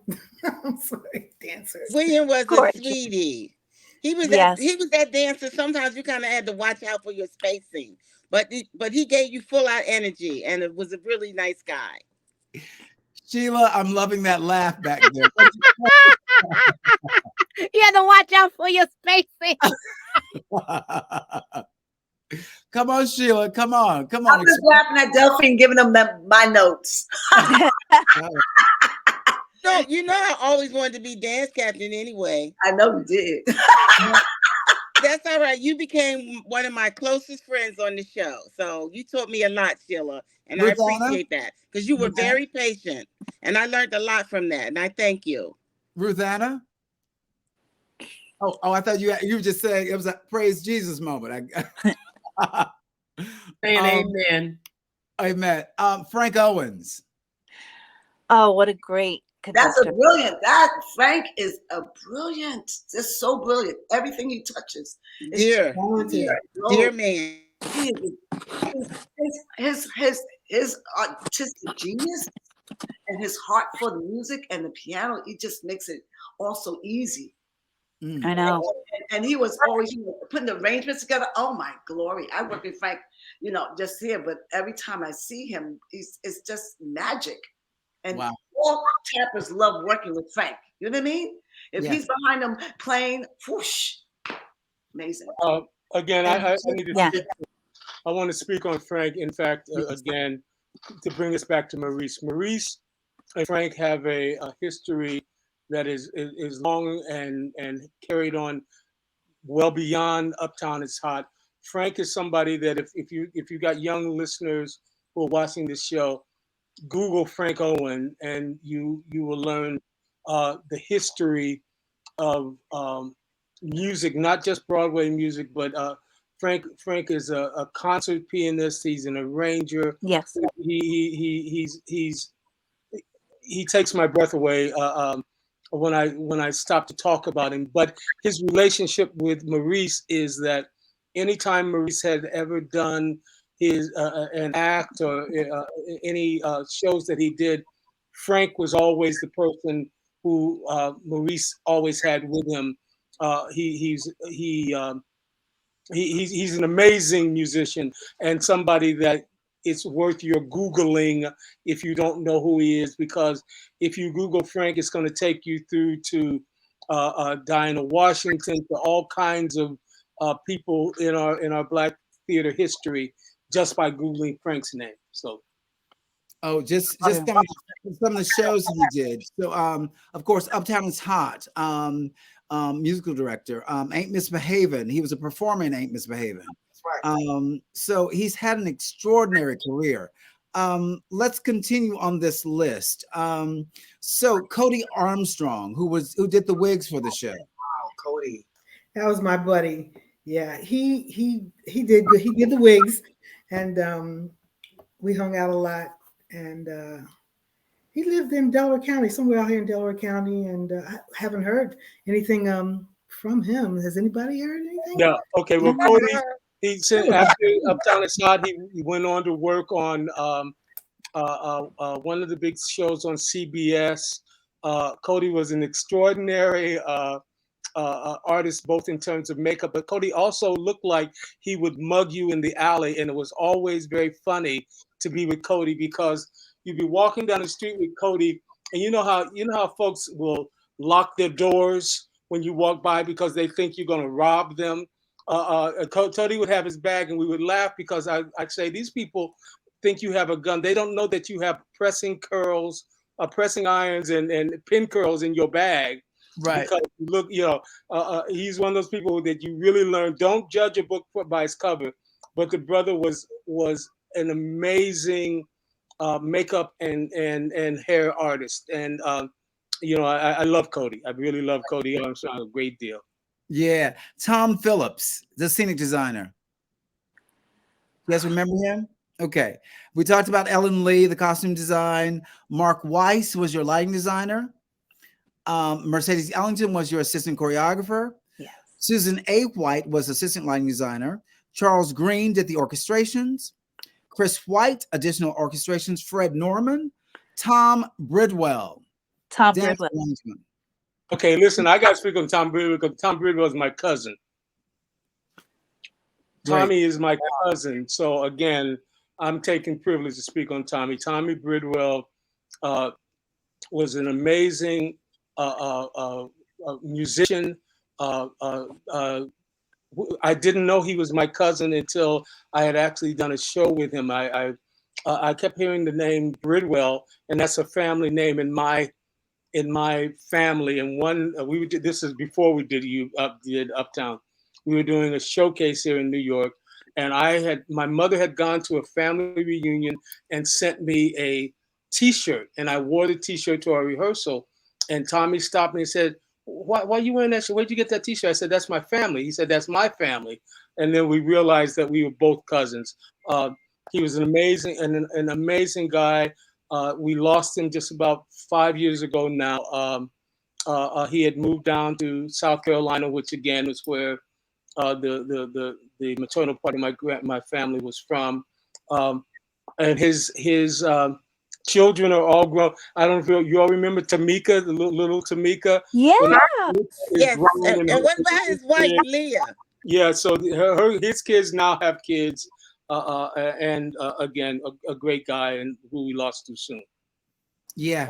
So as I told you, I'm texting and people are texting me. So here's a message from Jerry McIntyre. Hold on one second.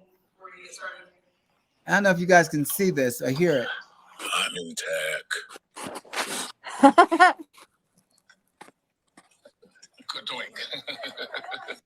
That's it. So he says hi to everyone. Hi. So next up on our list, we had who do we leave off with? Tom Bridwell, Beverly Randolph, who was your production supervisor. Gwendolyn M. Gilliam, who was production stage manager. She was on this call and we lost her. And I was so excited to have Gwen because Gwen doesn't do these things. And she was there, but I was so excited to talk to her. So we'll get her on the next. I've got a text from Gwen for you all. It says, the room is full. It just won't let me on. So just tell everybody I said hi and I send them great love. So that's from Gwen. Great. Thank you, Gwen. Gwen is one of the co-founders of Project One Voice. So thanks to Gwen Gilliam, we have Project One Voice. So I have a huge debt of thanks to Gwen Gilliam. So I thank her. Gwen, for me, was out, as you saw Maurice, she saw something in me, in my vision for this company, and she invested in me, both literally and figuratively. So big thank you to Gwen Gilliam for all that she's done as a production stage manager. So again, another amazing trailblazer. Jerry Cleveland, stage manager. Sheila Barker was your dance captain. Roy Sumleo was your general manager. Jordy Moss, company manager. Michael Alpert was the general press rep. Ruth Jaffe, general press representatives. Serena Coyne did advertising for you. Alan Spivak was one of your producers. Larry McGid and Stanley Kay were also producers for you. Yeah, that was Electric Factory Concerts were our producers. There we go. Yeah, we got through this entire list. We're at 9:45. That's when I wanted to sort of wrap this all up. I want to first say thank you to you all for this opportunity and for coming together. I love watching all your faces as you watch each other talking about this great experience that was Uptown It's Hot. But I want to spend this last moment with all of you talking about, again, the way we began this, talking about the brilliance and the legacy of the man that has brought us all here, Maurice Hines.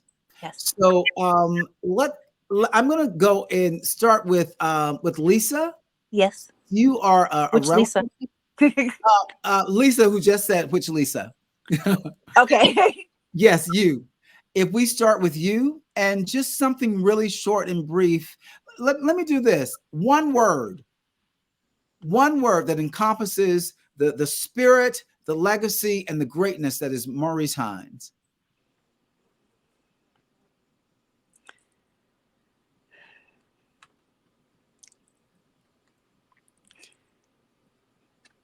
Brilliant. Delphine?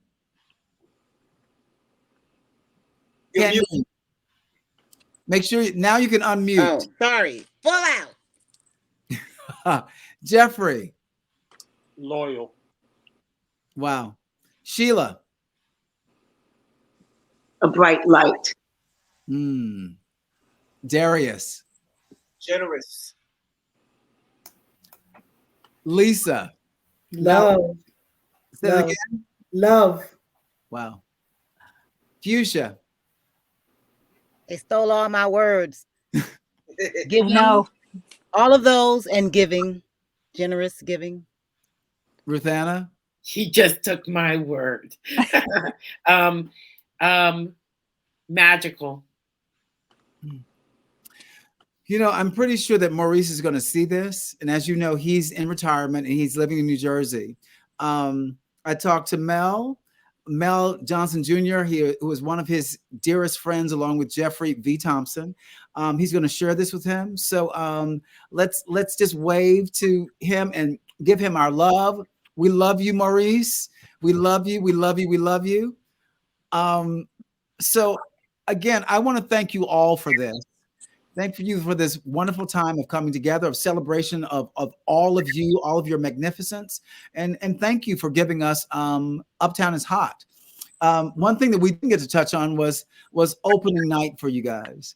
Opening night was an extremely, not only it was a day that you were excited about the show happening, but it was also a very tragic moment in global history.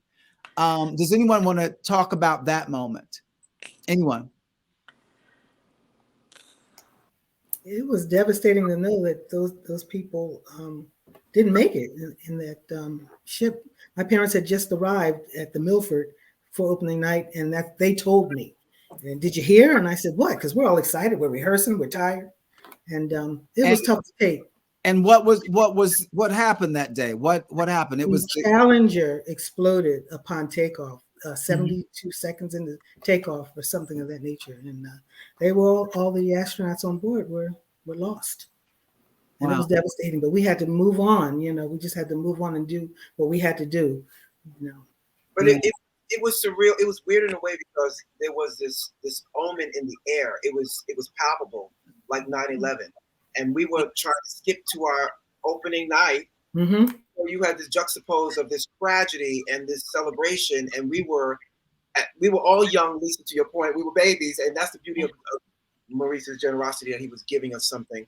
But we were trying to process that, but it just felt like it just tainted the day and the energy in the event.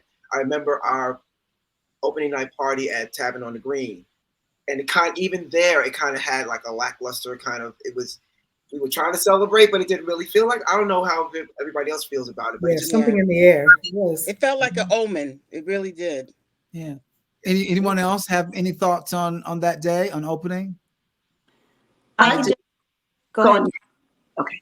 I do. I also felt like I don't remember, but I do feel that there was a moment that we spoke and we let it go. And I do remember the energy of everyone, even though it was sadness, it was like a revival on stage, giving energy to what happened. Yes.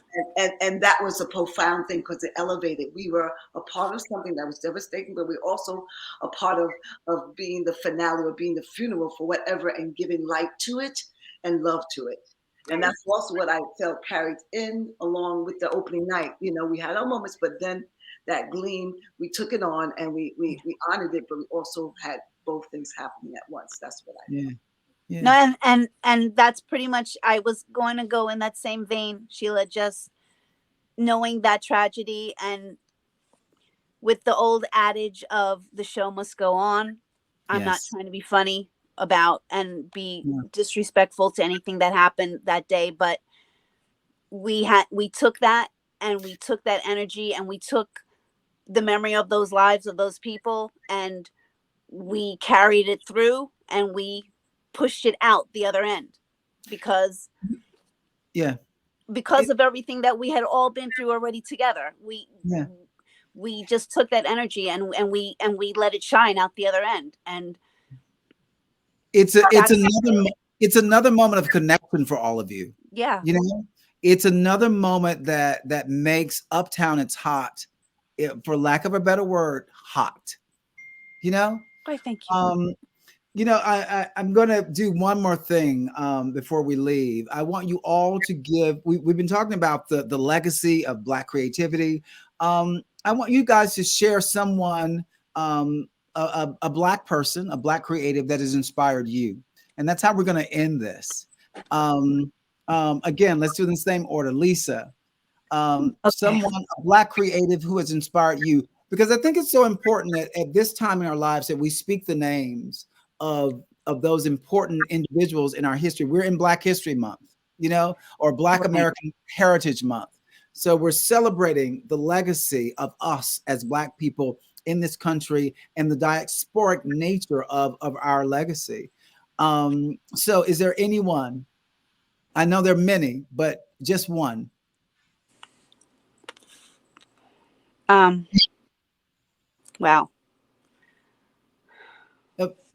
Can we go to anyone else? Yes, have a name? someone else chime in first, please. Ruth Anna. Well, of course, Maurice, but one of my mentors I've known since I was 16 is Andre DeShields. Andre DeShields has really, he's directed me in plays. He's really that kind of energy as well. Don't leave anything.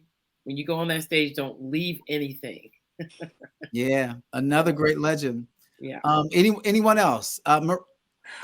Fuchsia? There's so many. I'm going to say Delphine, Ruth Anna, all the women of Uptown is Hot, Sheila, everybody in that cast. And off of that, I'd say Alfred Woodard. I mean, there's so many. I can't pick one. Oh, yeah. I know it's a hard one. Lisa Mallory. Well, I have to say where I came from, Philadelphia School of Dance Arts, under the direction of Joan Myers Brown, and my tap teacher who taught me everything I knew, Mary Sherrill. Wow. I'm gonna leave it at that because I can talk. Sheila? Yeah. Along with my Papa Frank, I have to say Diane McIntyre, who's never got accolades in this industry, who choreographed and worked on Broadway and film as a Black nuance, who gave me my pops in the beginning, and it went to Frank. Honor her. Yeah. Wow. Darius. I have to agree with Anna Graves. I admired Andre DeShields from the first time I heard his name and saw him perform, and I got to work with him and play on, and just learning that he didn't even study. He didn't study any of all that was anointed on him, and just his words of inspiration over the years and my exchanges with him. And then Leon Evans. Great. Delphine? Yes, there's this actress from back in the 30s, Nina Mae McKinney. And ever since I've seen her, I relate. I feel that. And I always thought I was probably from that time, but I'm here now. So I do channel that. Nina Mae McKinney. Wow. Yeah. And Jeffrey, you've got the last slot. I'm jumping historical on you. The first artist that was ever a part of my life was Paul Laurence Dunbar. I grew up in a family that lived through the segregated days of school. And I remember my grandmother and my mother and my aunts reciting poems that they had known all their lives by Paul Laurence Dunbar. And so Paul Laurence Dunbar brought the idea to me, both in his dialect poems and in the other poems that I learned later that weren't in dialect, the idea of the Black man elevated through art. I didn't know that's what I was listening to, but that's the person who opened that door for me through my family, through their connection with that. I just want to say one thing before I let you guys go. I feel I'm old and I'm glad to be old, but these were all babies. All these faces that I'm looking at right now, these were babies that Maurice found and brought out, and it's such a pleasure and an honor and a privilege for me to see you guys doing what you're doing now, and knowing that that first day that you talked about, the opening night, The opening night to me is again, in death there's always birth, and in birth there's always death. That day of death nationally was the day that for a lot of the people on this screen, it was their first birth into the business that we call Broadway. So there's always a beginning in every ending. And again, thank you guys for taking that journey with us and continue to be the bright lights that Maurice saw you as beforehand. And now it's our turn. And thank you, Eris, for caring enough to tell this story as you tell all stories. And the purpose, the one thing I didn't get, the purpose of Uptown is Hot. I want to make sure that it never gets lost. Maurice wanted us to remember the people who had come before us. Mhm. So all of those acts that we tried to reenact were people that Maurice honored enough to want to make sure that 40 years ago, we remembered them. And now we're allowing you, you're asking us to allow other people to remember Maurice and those of us. But that's why this was done. It wasn't done just to do a bunch of things. It was because he wanted their history not to be lost, which is what you're trying to do today. So Yeah. continue. Look, I'm gonna wrap this up for all of us. Jeffrey, you said something that really sticks with me right now, and I think it sort of encompasses everything about Maurice in one full statement. Maurice Hines is a man who elevates art. It encapsulates everything that Maurice is and will always be for all of us. So I thank you all, the cast of Uptown It's Hot, because you're all hot. And if I can say this, because I don't use profanity, you're all hot as hell. So thank you for this. And that's it. Don't go. I'm going to wrap this all up, but you guys stay in the waiting room. And Tony, let me take this out for everyone. Thank you again, everyone. Thank you so much. Can I just say one thing? I just want to thank Jeffrey. Jeffrey, you fed into us. You imprinted into us. You pulled us aside every now and then and dropped pearls of wisdom. And you traveled with pots and pans and you used to cook for us. So I really did appreciate that. And I love the camaraderie that you had with Maurice and Marion. Talking about the Vienna Sausage Days, because y'all had that connection. And I feel like we created that as a family, because now we as a cast have that indelible memory to say, I remember Uptown Is Hot like that. So thank you. Thank you, Darius. Tony, can we just thank you so much, Tony. Thank you. Just hold out in the waiting room for me. Thank you, guys. Thank you. So that's it. We just shared some incredible memories with this extraordinary cast from the 1986 show Uptown It's Hot, written, directed, and choreographed by the incomparable Maurice Hines. Maurice, you know how much I love you. And if you want to know more about Maurice, there's an amazing documentary on Maurice Hines' life. It is on Stars. And you should check it out. I watch that documentary at least once a week because I'm inspired by his story, his journey, the people that he met. There's a great segment on Uptown Is Hot in this documentary. The name of the documentary right now is escaping my mind, but I'm going to remember that. I'm Googling it right now. But it was Maurice Hines, Bring Them Back. It's on Stars. The producers were Charles Randolph Wright and Debbie Allen. So if you want to know more about Maurice Hines, check out that documentary on Stars. And as I said to you, there's a great segment on Uptown Is Hot. You'll get to see some of those amazing numbers that everyone talked about tonight. And that's it for me. So I'm going to thank you guys for joining us. Thank you for your patience. As always, I thank you for your time and consideration. And I hope that you are supporting and engaging with Black creativity in your part of the country. Thank you from all of us here at Project One Voice Live. We'll see you next time. And before I leave, I want to remind you that you can still get tickets to the Dance Theater of Harlem's 54th season at New York City Center. That's April 19th through the 23rd. So go to dancetheaterofharlem.org for those tickets. So that's it from me. Have an incredible evening and go out and show the world how your Black life matters. Have a great one. Bye-bye.